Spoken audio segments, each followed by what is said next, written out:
উমানন্দ পৃথিৱীৰ ক্ষুদ্ৰতম নদীদ্বীপ। পৃথিৱীৰ ক্ষুদ্ৰতম নদীদ্বীপ উমানন্দ গুৱাহাটীৰ কাছাৰীঘাটৰ উত্তৰে ব্ৰহ্মপুত্ৰৰ মাজত এই নদীদ্বীপ অৱস্থিত। প্ৰাচীন গ্ৰন্থসমূহত এই দ্বীপ ভস্মাচল, ভস্মকূট, ভস্মগৈল আদি বিভিন্ন নামেৰে উল্লেখ আছে। কিংবদন্তি অনুসৰি উমাক আনন্দ দিবৰ কাৰণে মহাদেৱ এই স্থানত চিৰবিদ্যমান, সেয়েহে ইয়াৰ নাম উমানন্দ। কোনোৱে উমানাথ বুলিও কয়।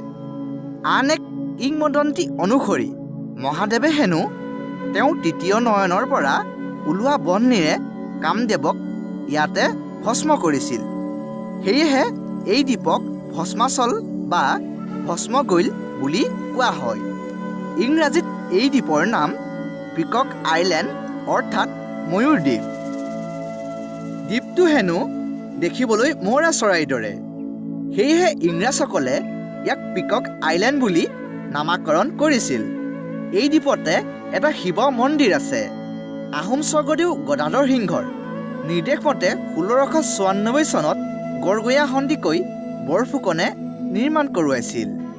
ইয়েই আজিকালি প্ৰসিদ্ধ উমানন্দ দেৱালয় বা উমানন্দ দৌল নামেৰে জনাজাত। শিৱৰাত্ৰিৰ দিনা এই দেৱালয়ত ডাঙৰ উৎসৱ হয়। বহু তীৰ্থযাত্ৰীৰ সমাগম ঘটে। মন্দিৰৰ মাটিকালি 13 বিঘা 3 কঠা। উমানন্দ মন্দিৰৰ লগত দ্বীপটোত আৰু 2টা মন্দিৰ আছে। এটা চন্দ্ৰশেখৰ আৰু আনটো হৰগৌৰী মন্দিৰ। চন্দ্ৰশেখৰ মন্দিৰটো 1820 চনত আহোম ৰজা চন্দ্ৰকান্ত সিংহই নিৰ্মাণ কৰিছিল। হৰগৌৰী মন্দিৰটো কমলেশ্বৰ সিংহই নিৰ্মাণ কৰোৱাইছিল।